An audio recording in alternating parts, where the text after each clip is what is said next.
Walking around the floors of the Garden of Banban with your own feet, not just watching it on a flat screen. I'm talking about stepping right into the juicy Givanium puddle by yourself. And of course, you can throw eggs down Opila's Bird throat with your own hands. Sounds totally dumb out of a context, but you know exactly what I mean. As well, you can use your fingers to point the drone way to smash its head into the next button. And what's the best part? It isn't some fan-made mod or junky homemade game. This is an official, totally free VR expansion for Garten of Banban that somehow turned this meme trash horror game into a real working attraction that can actually hit you with the legit emotions. First thing we need to understand. The VR version of Banban feels like a completely different game. It's not just a little scarier or a bit more atmospheric, it's straight up next level, I think. Especially when you are standing right in front of Opila Bird and finally realize how massive she actually is. Your hands start shaking for real. On a regular screen she used to be a goofy pink chicken, almost like a plush toy. But in this headset, giant creature stands in front of you, staring on you with these creepy eyes. That means the mind trick in your imagination start going wild, especially during the chase across the narrow bridge. In the normal version you're just chilling, just mashing a couple of buttons.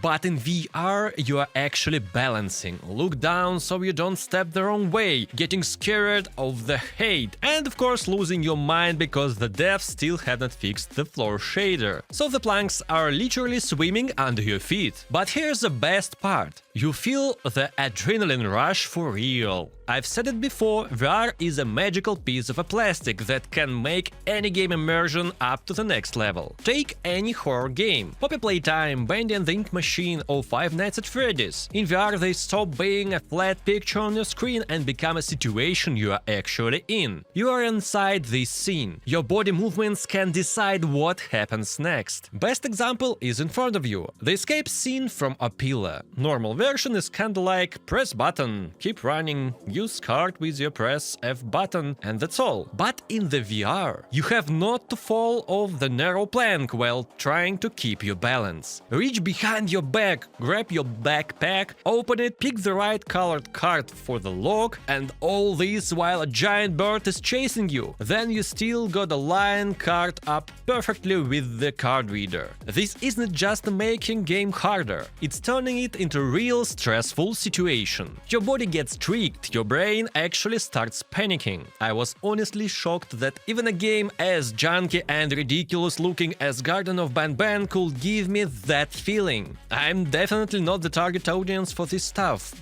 but it works. Let me give you the clearest comparison. In the flat version there's a metaphoric wall between you and the game, the monitor, keyboard, and you just chilling back in your comfy chair or couch. But in the VR that wall turns into a super thin veil you can barely notice. You are touching the world with your own hands, grabbing objects with your fingers, turning your hand and looking around. It's kind of a magic. At some point you stop playing the game and start living inside of it. I still don't think VR headset is a must-have device. It's not like you can't live without it, but it's the best home attraction you can set up for yourself. One real talk though, to keep this attraction from turning into a slideshow you need at least a decent PC. If your graphic cards is below average right now, probably don't even try to jump into the VR world. And then, good news! Banban is built on Unreal Engine 5, and that lets the game look and run in VR with awesome quality and super stable performance, no matter how you slice it. In this Banban DLC there's zero complicated setup, super simple settings that anyone can understand. The game auto-adjusts it to your headset.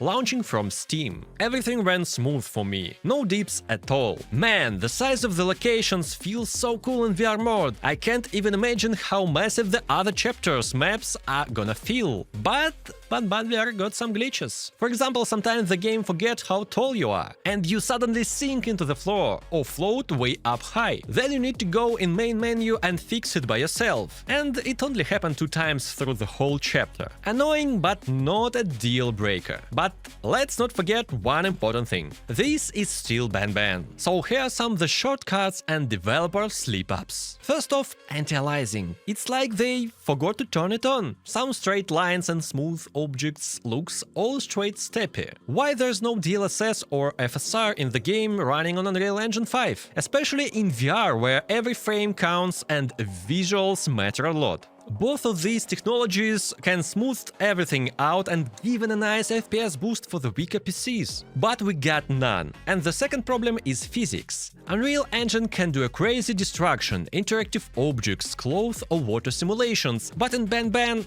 none of that. That's kind of the whole point of any VR game. The most you can do in Banban, just lift office chairs and push around little kids' tables. Back to the weird stuff and downsides of the VR Banban. The hands in the game. Objects react to them, but there are no actual grabbing system at all. Yeah, you can grab story items, so why not Euphoric Brothers do it for every dynamic object? For example, while walking around in the headset, I tried rocking on the swing. No? Smashing glass with a hammer. Zero reaction, not even a sound. And that's why VR works against Banban. In the normal version, you wouldn't even notice or try anything of that. I think you'd just run it past. But in the headset, you are standing right next to the something that looks like it should do something, and it doesn't. Right now I'm playing Crimson Desert, and I'm loving how every single thing you see actually has mechanics. I wish Banban devs would use their huge wallet and earnings to keep making the game better and better.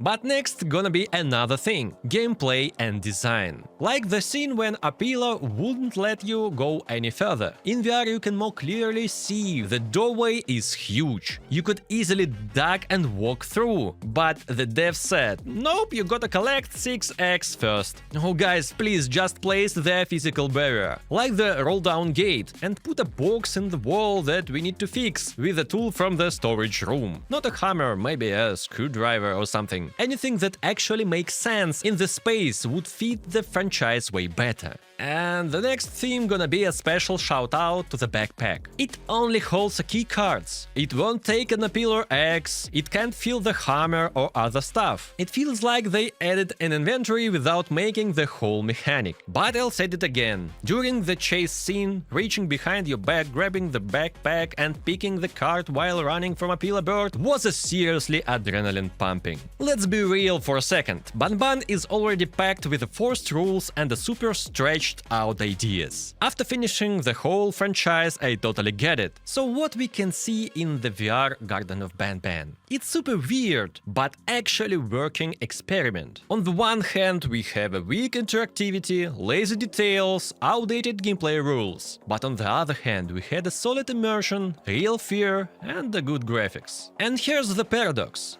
VR doesn't make the game better as a game, it makes it better as an emotion ride for fans. So what do you exactly think about the official VR DLC for Banban? Do you think Euphoric Brothers will do the same thing for the other chapters? Let's talk about it together right here at the comments. And thank you for watching all the way till the end. Alright, time to wrap this up, gotta go make the next video. Peace out, this was Syaych, bye bye.